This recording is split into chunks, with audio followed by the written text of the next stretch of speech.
آپ دیکھ رہے ہیں سٹی 11 نیوز پاکستان HD۔ خبر شامل کرتے ہیں بینکاک تھائی لینڈ سے ہمارے بیورو چیف چودھری افتخار نبی کی اس رپورٹ میں۔ کوئی بھی ملکی یا مذہبی تہوار ہو، پاکستان ایمبیسی بینکاک نے ہمیشہ اپنے پاکستان کمیونٹی کے ساتھ مل کر ہمیشہ بھرپور طریقے سے منایا۔ مزید تفصیلات سے آگاہ کر رہے ہیں بینکاک تھائی لینڈ سے ہمارے بیورو چیف چودھری افتخار نبی۔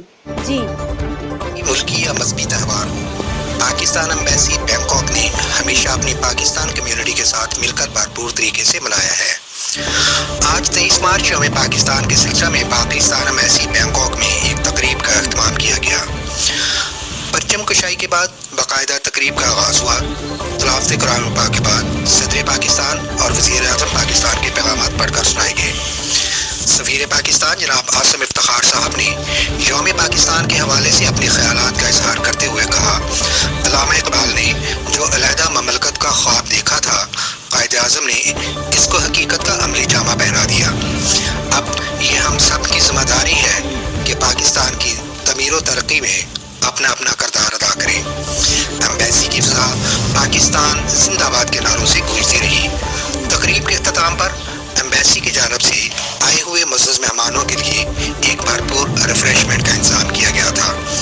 چودھری افتخار نبی، bureau chief, city 11 news.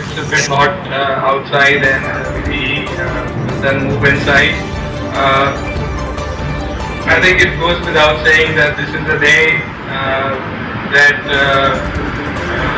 reminds us of the sacrifices of our forefathers, the sacrifices that went into the freedom struggle, which led to the creation of Pakistan.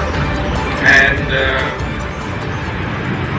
this is state on the model of Riyasat-e-Madina. Our great nation has successfully overcome challenges of immense magnitude in the past through unity and resilience. Today, we need to remain strong to face the pandemic that has engulfed the entire